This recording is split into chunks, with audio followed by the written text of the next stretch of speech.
الحمدللہ رب العالمین والصلاة والسلام علی رسول الکریم اما بعد فاعوذ باللہ من الشیطان الرجیم بسم اللہ الرحمن الرحیم ولو تقول علینا بعض الاقاویل لأخذنا منه بالیمین ثم لقطعنا منه الوتين فما منكم من أحد عنه حاجزين وإنه لتذكرة للمتقين وإنا لنعلم أن منكم مكذبين وإنه لحسرة على الكافرين وإنه لحق اليقين فسبح باسم ربك العظيم صدق اللہ العظیم۔ واجب الاحترام سامعین، السلام علیکم ورحمۃ اللہ وبرکاتہ۔ آج سورہ الحاقہ کی 44 سے لے کے 52 نمبر آیات تک تلاوت کرنے کی سعادت حاصل ہوئی ہے۔ ان آیات کا ترجمہ یوں ہے: اگر وہ خود گھڑ کر بعض باتیں ہماری طرف منسوب کرتے تو ہم ان کا دایاں ہاتھ پکڑ لیتے، پھر ہم کاٹ دیتے ان کی رگے دل، پھر تم میں سے کوئی بھی ہمیں اس سے روکنے والا نہ تھا، اور بے شک یہ تو ایک نصیحت ہے پرہیزگاروں کے لیے، اور ہم خوب جانتے ہیں کہ تم میں سے بعض جھٹلانے والے ہیں، اور یہ بات باعث حسرت ہوگی کفار کے لیے، اور بے شک یہ یقیناً حق ہے۔ پس اے حبیب، آپ تسبیح کیا کریں اپنے رب کی جو عظمت والا ہے۔ اللہ کا قول سچا ہے جو بڑی ہی عظمت والا ہے۔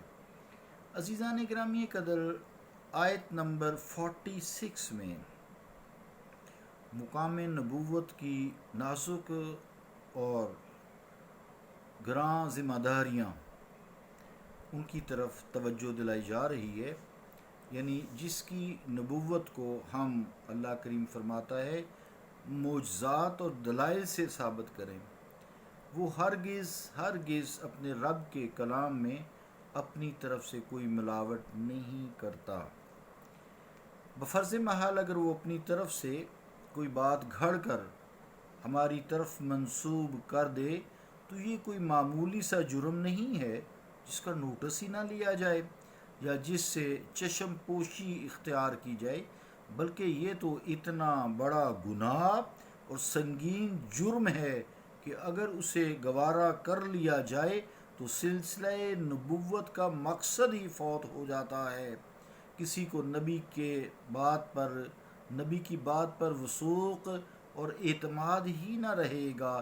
اس لیے بفرض محال اگر ہمارا کوئی فرستادہ ایسی حرکت کرے تو ادنیٰ توقف کے بغیر ہمارے انتقام کی تلوار بے نیام ہو جائے گی اور آنے واحد میں اس کی رگے دل کاٹ کر رکھ دی جائے گی، تاکہ دنیا کو معلوم ہو جائے کہ اگر خدا کا کوئی بھیجا ہوا نبی بھی ایسی قبیح حرکت کرے تو عذاب الہی سے ایک لحظہ کے لیے بھی اسے مہلت نہیں دی جاتی، فوراً اسے فنا کے گھاٹ اتار دیا جاتا ہے۔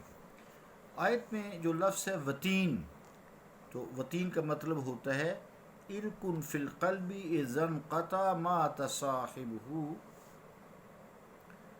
لسان العرب، ارکن یسکل کبد اذا انقطع ما تصاحبہ مفردات راغب، یعنی وہ رگ دل کی شریان، خون کی نالی، اس عربی کا ترجمہ ہے کہ جس کو کاٹ دیا جائے تو انسان فوری ہلاک ہو جاتا ہے۔ ایسی رگ کو رگ وتین کہا جاتا ہے۔ وتین عربی میں کہ اگر وہ کٹ جائے تو انسان فوری طور پر ہلاک ہو جائے گا۔ رگ ایک جو جگر کو خون سے سیراب کرتی ہے، جب وہ کٹ جائے تو انسان مر جاتا ہے، زندہ نہیں رہتا۔ اس آیت سے مرزا قادیانی کے چیلے یہ استدلال کرتے ہیں، دلیل پکڑتے ہیں کہ اگر مرزا سچا نبی نہ ہوتا اور اللہ تعالیٰ کی طرف غلط باتیں منسوب کرتا تو یہ دیکھیں جی ارشاد الہی ہے، اس کے مطابق اس کے دل کی رگ کاٹ دی جاتی اور اسے اسی وقت ہلاک کر دیا جاتا، لیکن چونکہ ایسا نہیں ہوا اس لیے ثابت ہوا کہ معاذ اللہ ثم معاذ اللہ استغفر اللہ وہ سچا نبی تھا۔ کتنے افسوس کی بات ہے، اگر یہ عقل کے اندھے اس آیت میں ذرا غور و فکر کرتے تو انہیں معلوم ہو جاتا کہ یہ سزا اس جھوٹے شخص کے لیے نہیں ہے جس نے نبوت کا جھوٹا دعویٰ کیا ہو، بلکہ اس کے لیے جسے اللہ تعالیٰ نے اپنا نبی بنا کر بھیجا ہو، اگر خدا نہ خواستہ وہ ان سے کوئی ایسی حرکت ہو تو پھر معجزات اور دلائل قطعیہ سے اس کی نبوت کی صداقت کو ثابت کیا ہے۔ اگر ایسا نبی کوئی غلط بات اللہ تعالیٰ کی طرف منسوب کرے گا تو اس کو یہ سزا ملے گی۔ جھوٹا تو پہلے جھوٹا ہے، اور ان دونوں باتوں میں بڑا فرق ہے۔ مرزا صاحب پہلے شخص تو نہیں ہے نا جنہوں نے جھوٹا نبی ہونے کا دعویٰ کیا ہے، ان سے پہلے بھی کئی ایسے طالع آزما لوگوں نے نبوت کا سوانگ رچایا تھا۔ کیا مرزا صاحب ان کے حواری یہ بتا سکتے ہیں کہ ایسے لوگوں کی رگے جان کاٹی گئی؟ نہیں کاٹی گئی یقیناً۔ کیا ان کے ساتھ ایسا معاملہ نہ ہوتا، ان کی بھی رگے جان کاٹ دی جاتی؟ تو تھے ہی جھوٹے، یہ تو سچوں کے بارے میں بات ہو رہی ہے، اور لوگوں کو سمجھانے کے لیے، کفار مکہ کو سمجھانے کے لیے بات ہو رہی ہے کہ میرے مصطفیٰ جھوٹے نہیں ہیں، جو تم نے ان پہ الزامات لگائے ہوئے ہیں، ان کے اوپر تہمتیں لگائی ہوئی ہیں، ایسی بات نہیں ہے، میرے مصطفیٰ ایسا نہیں کر سکتے۔ یہ بات سچے لوگوں کی بات کی ہے۔ لوگ تو خدا بننے کا بھی عزیزان گرامی قدر دعویٰ کرتے رہے ہیں اور بڑے ٹھاٹھ سے انہوں نے اپنی زندگیاں گزاری ہیں۔ فرعون وغیرہ 20 ایسی مثالیں قرآن میں یا موجود ہیں تاریخ میں۔ عزیزان گرامی قدر غیرت خداوندی اپنے مقربین سے اس قسم کی غلطی کو برداشت نہیں کرتی۔ جھوٹا تو پہلے جھوٹا ہے، اس کے ساتھ یہ معاملہ نہیں کیا جاتا، کیوں کیا جائے گا؟ وہ تو پہلے ہی جھوٹا ہے۔ البتہ اس کے جھوٹ کو ثابت کرنے کے لیے دیگر دلائل سے کام لیا جاتا ہے کہ یہ جھوٹا ہے، جن سے ہر دانشمند اس کو جھوٹا سمجھنے لگتا ہے۔ تقولا کا لفظ ہے، اس سے جو پیچھے پہلی آیت گزری ہے 44 نمبر، ولو تقولا، تو تقولا کا مطلب افطرا و تکلف و تصنع فی القول، یعنی کسی پر بہتان باندھنا، تصنع اور بناوٹ کرنا۔ الاقاویل ہے 44 نمبر آیت میں، اس کا مطلب الاقوال المفترات، وہ جھوٹی باتیں جو بطور افطرا اور بہتان کہی گئی ہوں۔ تو یہ کفار مکہ کو بات کی جا رہی ہے۔ اور یمین ہے لَأَخَذْنَا مِنْهُ بِالْيَمِينِ، آیت نمبر 45 میں، اس سے مراد یا تو قوت ہے یا قدرت ہے۔ تو اس صورت میں یہ ہوگا کہ ایسے مفتری یعنی افطرا جھوٹ باندھنے والے کو ہم پوری قوت سے پکڑ لیں گے۔ اور یمین کا مطلب اگر جیسے کیا جاتا ہے ترجمہ دایاں ہاتھ، تو دایاں ہاتھ لیا جائے اگر، تو پھر اس میں آیت کا مطلب یہ ہوگا کہ ہم اس مفتری یعنی جھوٹ باندھنے والے کا دایاں ہاتھ پکڑ لیں گے تاکہ وہ بھاگ نہ سکے۔ پھر اس کی رگ دل جو ہے، یہ تو شاہ رگ ہوتی ہے، یہ رگ دل جو ہے اور ہوتی ہے، بڑی دل کی جو نال ہے، وتین جس کی ترجمہ یہاں اس کا ہم نے کیا وتین کی تشریح۔ پھر اس کی رگ جان کاٹ دیں گے، یعنی دایاں ہاتھ پکڑیں گے، پھر اس کے دل کی موٹی رگ جو ہے جس سے فوری وہ ہلاک ہو جائے وہ کاٹ کے رکھ دیں گے۔ 47 نمبر آیت میں فرمایا گیا کہ جب ایسے مفتری جھوٹ باندھنے والے کو ہم یہ عبرت ناک سزا دینے لگیں گے تو تم میں سے کسی میں یہ ہمت و جرت نہیں ہوگی کہ وہ سامنے آئے، آڑے آ جائے اور اسے ہمارے سیف غضب سے بچا لے۔ آگے 51 جو آیت ہے اس میں فرمایا یہ حق ہے، یہاں حق جو ہے صفت ہے، اور ای انہ الیقین الحق، یعنی ایسا یقین جو سراسر ہی حق ہو، نیرا حق ہو، جس میں باطل کی ذرا سی ملاوٹ تک نہ ہو۔ 52 نمبر آیت میں پھر مصطفیٰ کریم صلی اللہ علیہ وآلہ وسلم کو خطاب کیا گیا ہے کہ اے میرے مصطفیٰ، اے میرے حبیب صلی اللہ علیہ وآلہ وسلم، فسبح باسم ربک العظیم، یہاں کاف سے مراد نبی مکرم صلی اللہ علیہ وسلم، ربی کا آپ کا رب، تو اے حبیب آپ کے رب کی اپنے رب کی پاکی بیان کیا کریں، جس نے آپ کو ان لامحدود انعامات سے نواز دیا ہے۔ تمام انبیاء و رسولوں کا آپ کو سردار بنا دیا گیا ہے۔ آپ کے سر پر ختم نبوت کا تاج سجایا گیا ہے۔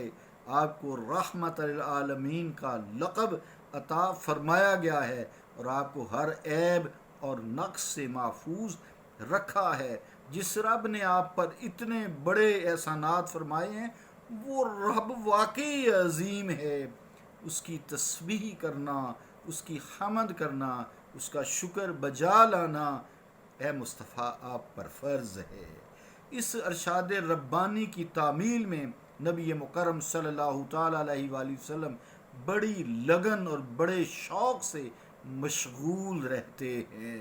ساری ساری رات کھڑے ہو کر رب قدوس کی حمد تسبیح بیان کرتے ہیں، یہاں تک کہ سحر ہو جاتی ہے اور پاؤں مبارک سوج جایا کرتے ہیں۔ جب عرض کیا جاتا یا رسول اللہ آپ معصوم ہیں، تو آپ فرماتے افلا اکون عبدا شکورا، کیا میں اپنے رب کا شکر گزار نہ بنوں؟ مشکات المصابیح باب التحریض علی قیام اللیل صفحہ 109، شمائل ترمذی پیج 19۔ سبحان ربی العظیم، سبحان ربی الاعلی، سبحان ربی العظیم، سبحان ربی الاعلی، سبحان اللہ المالک مالک السمد لا شریک لہ الملک ولہ الحمد وہو علی کل شیء قدیر، والصلاة والسلام علی حبیبہ المصطفیٰ ورسولہ المرتضیٰ وعلی آلہ قادۃ الوریٰ واصحابہ نجوم الہدیٰ ومن تبعہ الی یوم الدین، فاطر السماوات والارض انت ولی فی الدنیا والآخرہ، توفنی مسلما والحقنی بالصالحین۔